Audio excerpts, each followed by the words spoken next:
Die kan ons gaan stoot toe maak, soms so terwyl die kinders uitstap. Genade uit U Vader, ons gee aan die woord, ek gee aan die woord. Ek vra Vader dat U my hart sal rig op die dinge wat U wil hê ek moet spreek, U vir my die woorde sal gee. Ek vra ook Vader dat elke persoon wat hoor, dat daai saad op goeie grond sal val en 100voudig vrug sal dra. My Here ten diepste, wat U vandag verheerlik sal word. Ek vra Vader dat U my sal help, dat ek nie op die voorgrond sal wees, dat U op die voorgrond sal wees, en Vader dat ek ook bondig en akkuraat en net so lank as wat U wil praat sal praat, niks meer. In Jesus se naam bid ons dit. OK. Ek wil vandag met julle praat oor crossing into the kingdom. Nou wat beteken dit? Want ek het eers praat, as die enige mens wat glad nie Afrikaans verstaan, behalwe Steven, hy verstaan Engels ook nie. Alles wat een sal van gesê. So, almal is gemaklik dat ek maar hoofsaaklik Afrikaans praat. En die skrif is in Engels en dan net so nou en dan Grieks en Hebreëus tussen. Een van die vrae wat by my, ek is nou 46 jaar oud hierdie jaar. Ek is op 6 jaar dat ek op bekering gekom. Wat al 40 jaar lank in my hart leef. En ek regtig nog nie heeltemal die antwoord onder beheer het, is hoekom word ons gered? Ek verstaan hoe word ons gered. Ek verstaan waar gaan ons heen as ons eendag doodgaan. Ek verstaan wat gebeur in die doopbad. Ek verstaan wat gebeur as die Heilige Gees in my bly. Maar hoekom word ons gered? Wat is die rede? Nou, daar's algemene antwoorde in die kerk, dis nie altyd so duidelik soos om te sê, dit is presies hoekom ons gered word. Maar as jy gaan kyk na wat in kerke gebeur, is daar so 3 of 4 algemene antwoorde. Die eerste ene is, ons word gered, sodat ons die ewige lewe kan hê. In ander woorde, as ons doodgaan, dat ons by Jesus kan wees. Daar's 'n probleem met daai. Want as dit die idee was, hoekom word ons nie dadelik gerapture as ons tot bekering kom? Ek kon nooit daar antwoord nie. Dis iets wat ek in elk geval, die meeste van ons tot 'n meerder of 'n mindere mate bietjie glo. Is ons word gered om die ewige lewe te hê.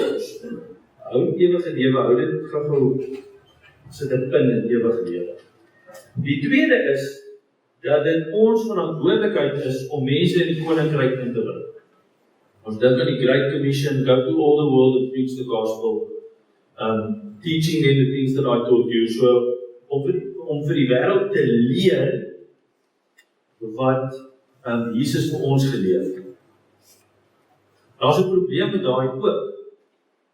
Want ek weet nie van julle nie, maar ek het nog nie 'n mens teëgekom wat die kapasiteit het om te minister soos Jesus geminister het. So die idee kan nie wees dat ons net na die wêreld toe gaan en vir die wêreld van Jesus vertel. Daar's beter maniere vir Jesus om homself te openbaar as ons. Die mense wat 3 jaar saam met hom geleef het, 3 jaar, wat gesien het hoe hy mense uit die dood uit opwek, wat sien hoe hy mense gesond maak, wat hy sien hoe brood vermeerder. Die oomblik toe die pressure op hulle is, het hulle om almal verloor. We are not capable of preaching, and preaching is not the reason we get saved. En dan is die derde een, en dis die gevaarlikste een, is daar so half 'n ding van, jy word gered, jy kom tot bekering, dan gee die Here vir jou 'n toolbox, met alles wat nodig is.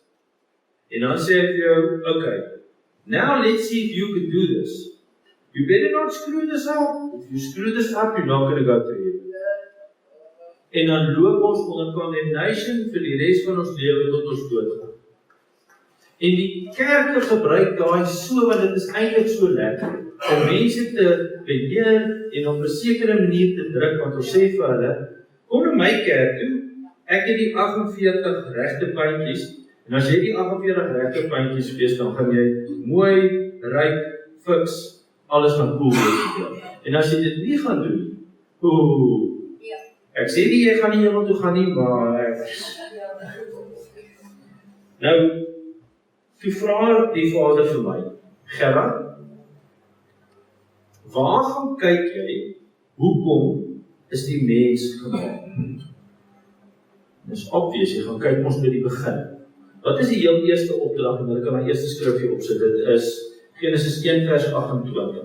Voor jy hom opsit, moet hom maar net eers opsit nie. Wat was die Here se heel eerste opdrag aan ons? Om te heers oor die skepping, die hele skepping.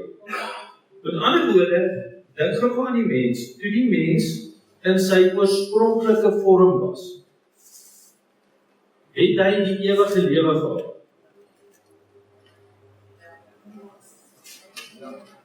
Okay?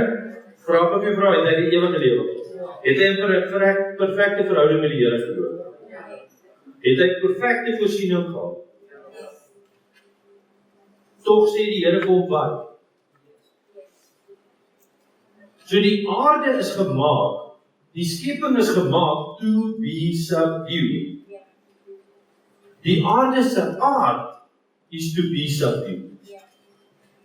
En ons in ons perfekte verhouding met die Here word geroep to subdue the earth. Nou hier is nou 'n baie interessante ding wat besig is om te gebeur. Die Here het nie vir ons gevra om net iewers te gaan sit nie. Die Here het nie vir ons gevra om net in die tuin rond te hardloop. Die Here het vir ons 'n spesifieke werk gegee. En daai werk is to, dis wat jy vanoggend gaan doen, subduing the earth in verhouding met die Here, beteken dat daar sekere werk is wat ons doen, onder die leiding van die Here, in die plek van die Here. Toe doen die mens wat? So daai eerste skrifgie is Genesis 1 vers 28. And God blessed them and said to them, be fruitful and multiply, fill the earth and subjugate it. Subjugate it in die Amplified beteken, putting it under your power and rule over the fish of the sea, the birds of the air and every living thing that moves upon the earth. Praat hy hier net van goed wat in die fisiese natuur is. Wat sê Johannes 1 vir ons? Niks wat sienlik is, het uit sienlike ontstaan nie. Die sienlike ontstaan uit die onsienlikheid. Met ander woorde, daai heers is ten eerste oor die geestelike wêreld. Want die geestelike wêreld manifesteer in 'n fisiese wêreld. So if you don't rule in the spiritual, you can never rule in the physical. Okay. Wat sê hulle vir ons, of wat sê Jesus vir ons, en ek gebruik spesifiek hierso Jesus se direkte woorde. Wat sê hy vir ons in Johannes 3 vers 16? What is the purpose of the restoration? Look at John 3:16 to 5.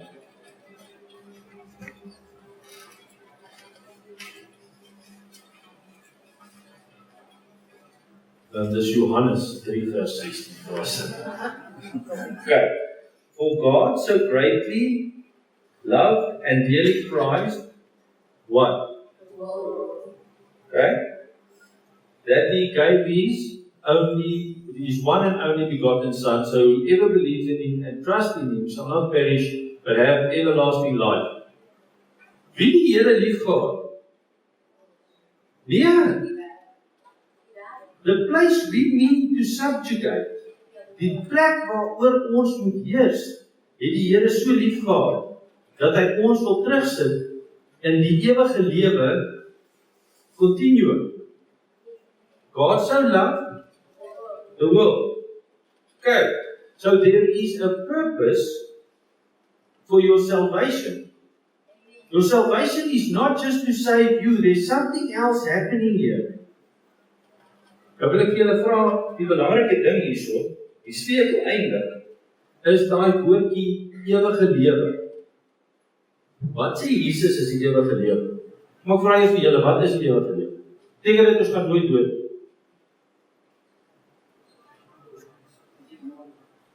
Wat beteken, is die ewige lewe 'n tipe lewe? Is die ewige lewe waar alles mooi vir ons uitgewerk is? Wat sê Jesus is die ewige lewe? Jesus sê dit in sy direkte woorde, in sy laaste onderwysing aan die disippels, sê hy direk, die ewige lewe is X. Wat is X? Sit gou op Johannes 17 vers 3.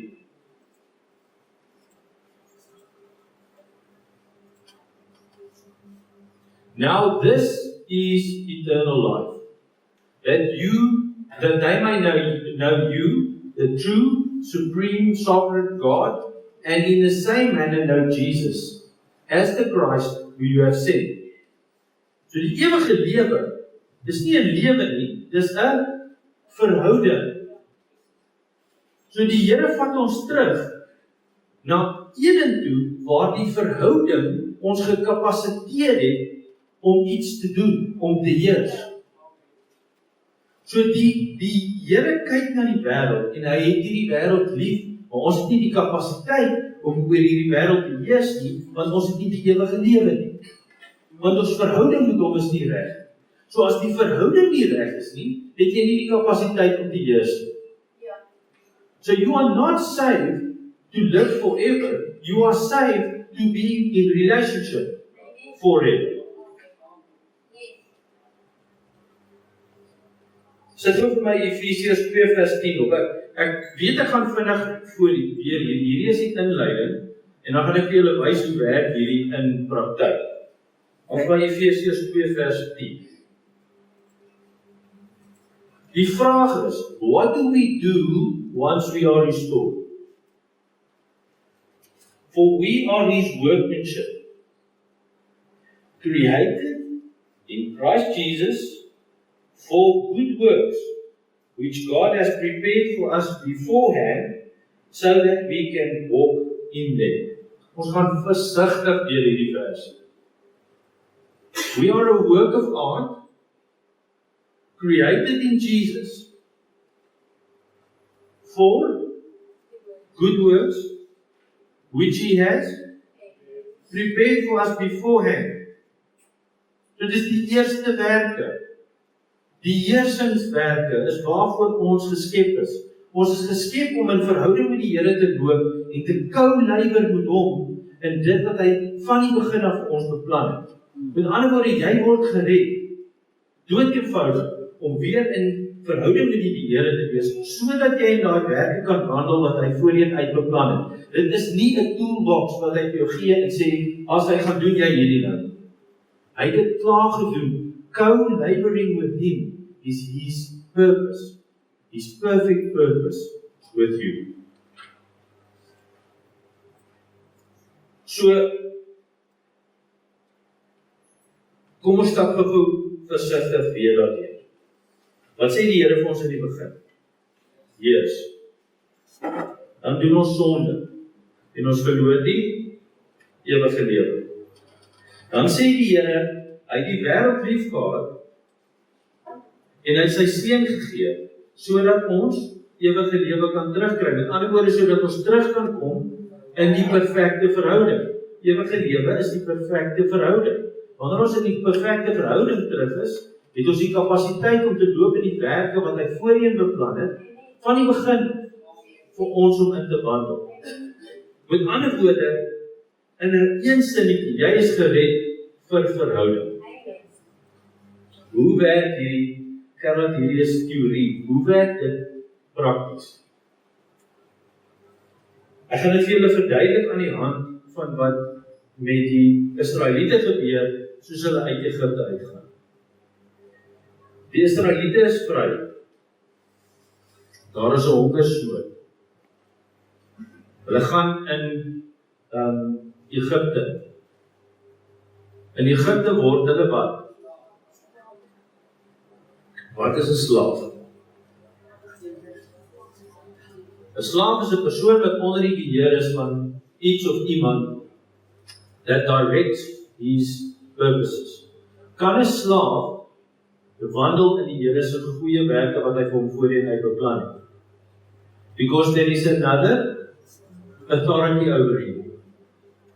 If you want to move to the place where you have the freedom to walk in what the Lord wants for you, you cannot be under the authority of sin and death.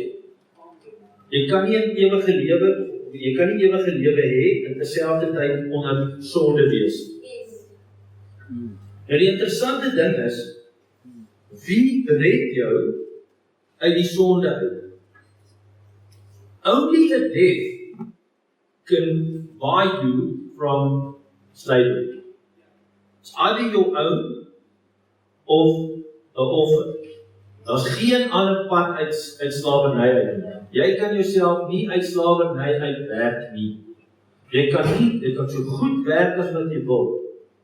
Jy kan die beste piramiedbouer wees, en gaan jou nie laat gaan nie. Inteendeel, as jy die beste piramiedbouer is, dan gaan hulle vir jou nog 'n piramide gee, en dan gaan vir jou nog klomp mense gee wat jy kan leer om piramides te bou. Slavery and sin begets sin. But in order to escape slavery, there has to be a death. Because your own death sets you free from slavery. But Jesus' death sets you free from slavery as well, soos die Paaslam. Nou is al 'n interessante ding wat gebeur. En hierdie is vir my, ons moet onthou dat die Bybel is deur Jode geskryf. En Jode draai nie boekies om. En die klein goedjies wat in die kantlyn geskryf is belangrik. Wat sê die Here vir die klomp slawe om te doen die dag? Sy eienaar se kind is nou net dood, sy eerstgeborene. By the way, wat beteken dit as die eerstgeborene doodgaan? Dit beteken die geslag kom tot 'n einde.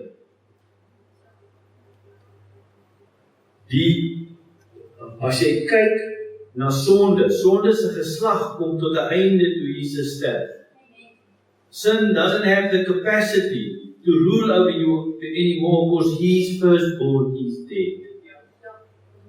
Wat sê hy vir hierdie slawe, wat hierdie ouens het hulle nou 10 keer gevra, hulle wil gaan. Wat sê hy vir die slawe om te goed? Pak gou julle goeders en skiet. Hy sê nee, gaan vra vir hulle goud en hulle silwer.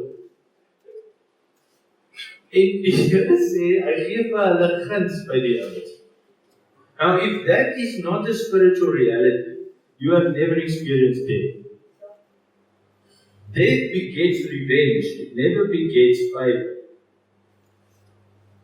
So wat nou hier gebeur, is hierdie ouens gaan en hulle kry die Rolexes en die kandelare en die BMW's en hulle pak op en hulle gaan nou lekker hier af na die Rooisee toe. En hier by die middagete, toe besef hierdie ouens nou, waarskynlik toe hy wil kyk, waar is die tyd? En hy roep, Jakob is weg. Nee, ek dink nie hierdie werk vir ons, ek dink ons moet hulle gaan haal. En hulle maak 'n weermaak by mekaar en jaag hulle agterna. Die eerste ding wat met jou gaan gebeur, wanneer die ondersonde uitkom, is daai selfde sonde gaan jou jaag. En as die gees van die Here nie sak soos daai wolk tussen dit wat jaag en dit wat gejaag word, kan hy jou vang en hy jou terugvat. Hy jaag hom tot waar? Tot die doopbad. Tot jy by die water kom. When you go through the water, sin can't catch you anymore. Except for the sin that's in your flesh. But we'll get to that just now. Die eerste ding is, nou kom jy by die water, dan die gees stop daai sonde om by jou uit te kom. En daai ou sonde wat jou gejaag het, sterf in die doopbad. Want weer eens, daar's 'n dood, there's a death. Dit wat in daai persoon is, wat aan die ander kant van die see uitkom, is nie dieselfde as die persoon die kant jy. Sy identiteit is nie meer 'n slaaf nie. Want dit wat hom binne slawerny gehou het, sterf in die doopbad. Dink mooi wat ek vir julle sê. Wanneer jy deur die doopbad gaan, aan hierdie kant van die doopbad, is dit wat jou jaag, en daai sterf actually in die doopbad. Julle besef dat in die hele geskiedenis van die uittog uit Egipte, was die Egiptenare nooit weer Israel se probleem. Na die doopbad is daai verlede weg.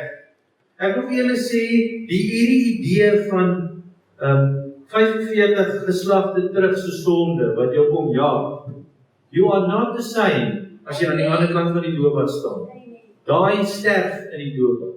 Daai realiteit sterf. Nou kom hulle in die woestyn. Nou hier is die interessante ding. You will never have a ministry without having a desert first.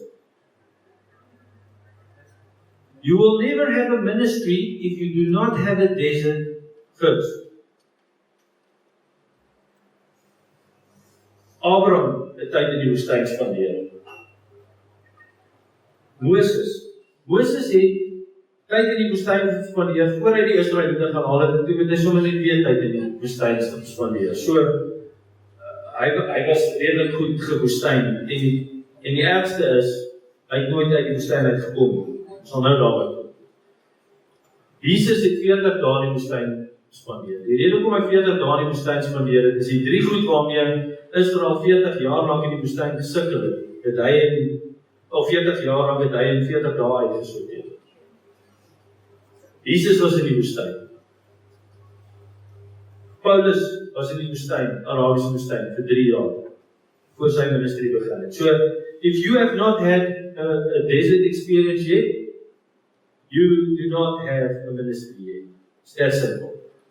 Wat is die doel van die woestyn? Wat gebeur met die Israeliete in die woestyn? Die eerste ding is, hulle beweeg uit 'n omgewing uit, waar, if you do your work, you get your meal. Dis mos wat hulle gebeur in Egipte. As jy die piramide bou, dan kry jy jou vis en jou bier en wat ook al hulle mee gevoer het. Ewe skielik is daar niemand wat hulle jaag nie, but there is no works provision continuum. Daar's nie dit wat jy doen, laat jou lewe nie. Jy moet op iemand anders vertrou om te kan lewe. Dan moet 'n supernatural vir jou natural wees. 'n Supernatural provision moet vir jou natural wees. Presies dieselfde gebeur met Jesus. Jesus kom op 'n plek waar hy honger is, waar hy 'n behoefte het, en die omgewing het nie die kapasiteit om daai behoefte te voorsien. Die Here leer hulle deur manna, nie om aan manna verslaaf te raak, maar om aan die voorsiener van die manna verslaaf te raak. We have to look to the provider and not the provision. Hier is die interessante ding. Onthou jy ons het nou in die voetnoot, wat het die ouens in hulle hande gehad toe hulle uit Egipte uitkom? Die Rolex is in die kandelaar.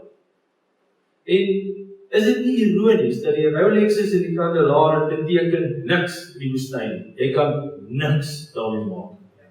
You can't buy a thing. Maar nou is die vraag, en hier is so 'n bietjie van 'n sideline, maar dis 'n oulike sideline. Hoekom het die Here vir hulle daai gegee? Eerstens, sodat hulle nie soos weghardlopers voel nie.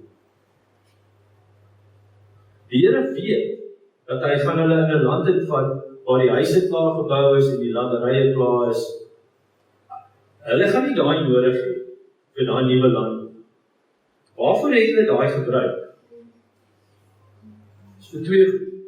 Die eerste, ongelukkig, ons is ook maar presies dieselfde, is om 'n goue kalf gemaak. So that which we bring out of the land of sin often becomes our new idol. Maar wat is die tweede ding wat hulle daarmee maak? Die redemptive gift daarvan. Hulle bou die tabernakel daarmee. Hulle maak die kandelare. Hulle maak die koper waskop. Hulle maak die hakkies en die klokkies en alles. The Lord gives them seed, but remember, your seed can make a calf just as quickly as it can make a tabernacle. And it depends on who you look at. Nou, hoekom het die Here hulle nie direk sommer daar kuslangs deur Filistia geval? Die Here sê interessante ding, die Here sê actually hoekom hy dit doen. Hy sê hy vat hulle nie daarna toe nie, want hulle gaan hoe graag vir oorlog en dan gaan hulle teruggaan na Egipte toe. Dis presies wat met ons gebeur. Die oomblik as ons swaar kry, ons tref, dan hardloop ons terug na die goed wat ons geken het. Ons was miskien 'n slaaf, maar ons het ten minste 'n slaaf gewees wat elke dag my bure my brood gegee het. En weet julle wat? Die disippels doen presies dieselfde na Jesus opgestaan. Hulle het die opgestane Jesus gesien, maar hulle gaan vang weer vis. Wees baie versigtig om nie terug te gaan na jou spreekwoordelike boot toe, wanneer jy in die woestyntyd is. Want dis wanneer jy deurdruk, wanneer jy kom na die plek toe waar jy eintlik met die Here kan saam kou lywer om te heers. Nou, dis die eerste ding is, die Here kom leer ons in die woestyn, dat hy ons provider is, en dat ons provider, dit kan nie anders. He puts you in a place of the absence of provision other than him so that you can look to him as your provider. Die tweede ding is, hy kom gee die wet. Yes. En ons maak net soos die Jode met daai wet. Wat sê die woord, hoekom het hy die wet gegee? Ons sit maar die skrif hier op. Dit is Galasiërs 3 vers 9.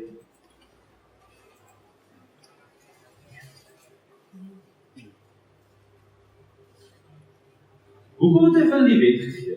Met wie werk ons hierso? Ons werk met slawe,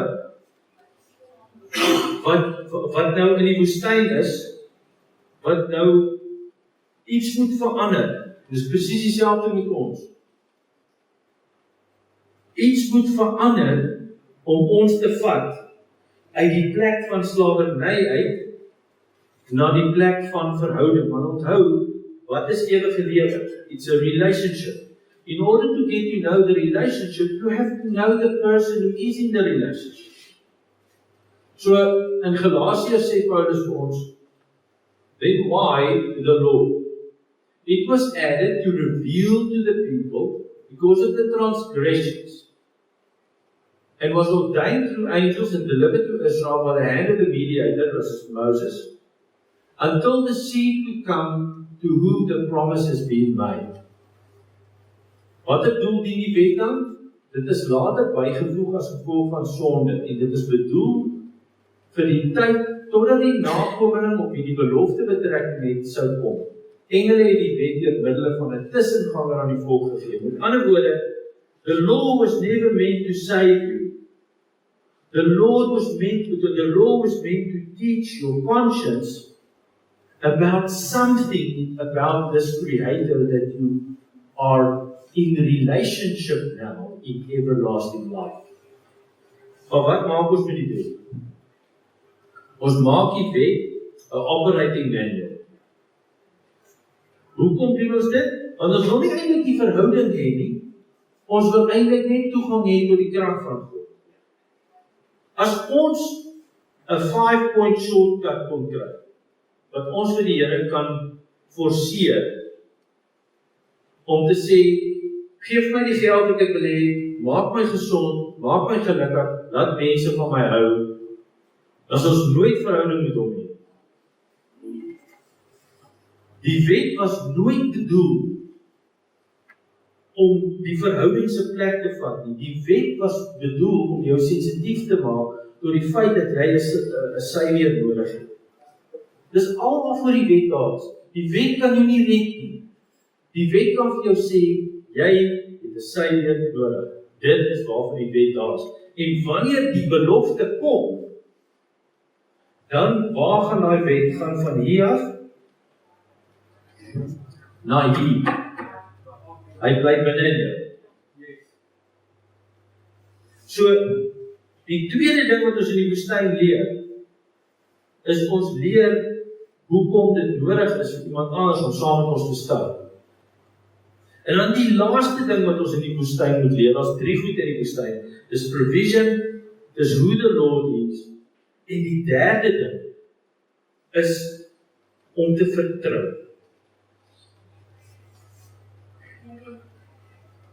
Jou ewige lewe wandel word gedryf deur jou kapasiteit om te glo.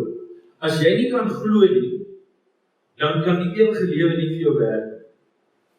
Jy kan nie in die ewige lewe wandel as jy nie die kapasiteit het om te glo nie. En die woestyn se rede is om jou te leer glo. En hier's die scary ding.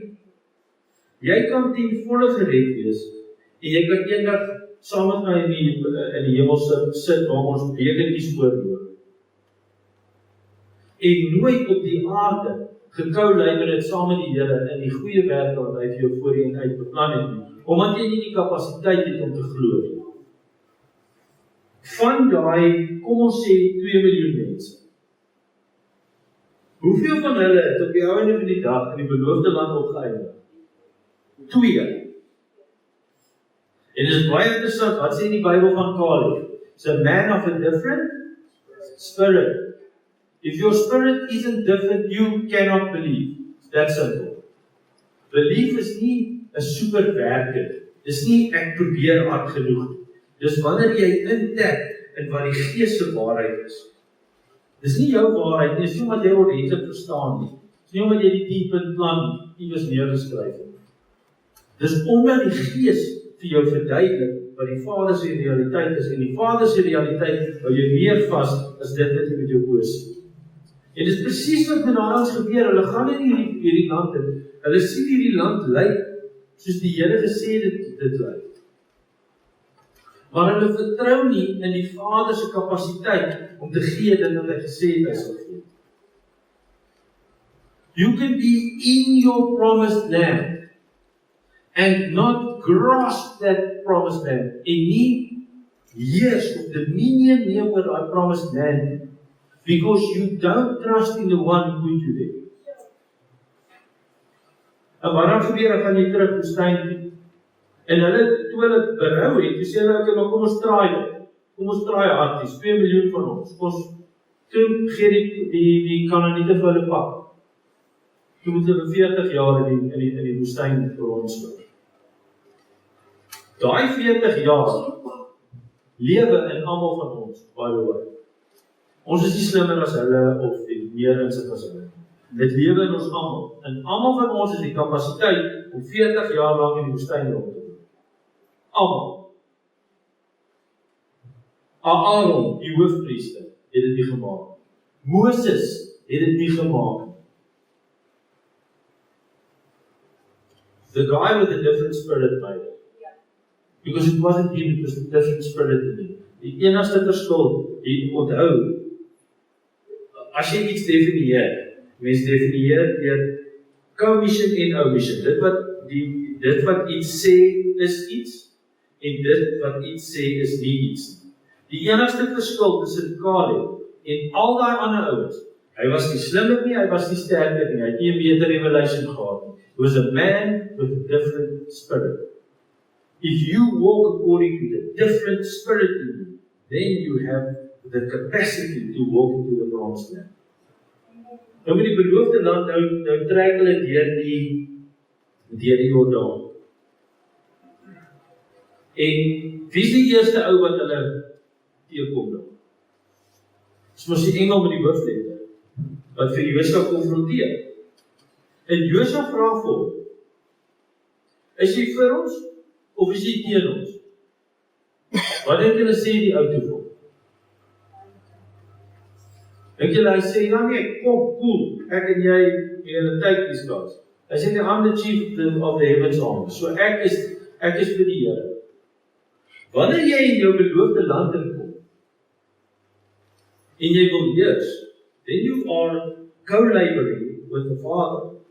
It's not your agenda, it's His agenda. The promised land is not meant for you, it's meant for you to co-labor with your Father.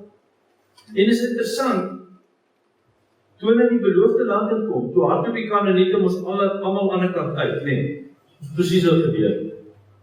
Dis nie wat gebeur het. Hulle moes beklei vir elke stukkie daarvan. En selfs Dawid, wat 400 tot 600 jaar na dit was, moes nog steeds die Jebusiete oorwin in Jerusalem, om Jerusalem oor te neem. So die beloofde land, om to take dominion in your promised land, is not a question of you just walking into it and everything is fine. The deeper you walk in faith, the closer you will come to have dominion over your promised land. And your promised land is only fulfilled at the very end, because you are not, dit is nie jou werk. Jy is 'n co-laborer. Ons weet hoe lyk die einde. Al wat belangrik is in jou lewe is, wat is jou stuk? Wat is jou dorpie wat jy moet skoonmaak in die beloofde land? So kom ons gaan terug na die begin. Hoekom het die Here ons gered? Hy het ons gered sodat ons die ewige lewe kan hê. Hy het ons die ewige lewe gegee sodat ons verhouding met hom kan hê. Hy het ons verhouding met hom gegee sodat ons kan heers oor die aarde. Om te kom op die plek waar ons heers oor die aarde, moet Jesus ons uit sonde uitred. Moet daar 'n gees wees wat 'n verskil maak tussen ons en die sonde. En ons moet deur 'n doopbad gaan, sodat ons identiteit as 'n slaaf kan agterlaat. En daai sonde wat jou jaag agterlaat. Dan wanneer jy in die woestyn is, moet jy leer dat jou voorsiening is nie jou verantwoordelikheid. Jou voorsiening is die Vader se verantwoordelikheid. In 'n plek waar dit glad nie vir jou sien. Dan moet jy leer wie die Vader is. Hoe jy dit doen, is jy spandeer tyd met hom. Jy spandeer tyd in gebed. Jy spandeer tyd met die Heilige Gees. En jy leer wie die Vader is. En dan gaan daar, it's a demand upon your life to choose between what your eyes see and what the Spirit reveals. And if you choose what your eyes see, unfortunately, you will make another circle. So as ons nie nog 'n cirkel wil maak nie, do that which the Father wants you to do. That's why you are saved. Kom ons maak dit oor toe. Genadige en goeie Vader, ons kom na U toe in die wonderlike naam van Jesus Christus. Dankie Vader, dat U vir ons goed is. Dankie Vader, dat U met ons praat. Vader, geef ons genade om te verstaan dit wat U vir ons wil sê. Geef ons die vermoë om waar te loop. En geef ons die visie om die beloofde land te sien, Vader, vir dit wat dit is. Dit wat U vir ons gegee het om dominion oor te hê. Ek vra dat U met elkeen hier sal wees vandag en hierdie week, en hulle sal seën met U teenwoordigheid, Here. Ek seën hulle weer te sê, die Here sal julle seën en julle behoed. Die Here sal sy aangesig oor julle laat skyn en julle genadig wees. Die Here sal sy aangesig oor julle verhef en julle vrede gee. So lê ek die naam van die Here op julle en die Here sal julle seën. In Jesus se naam. Amen. Amen.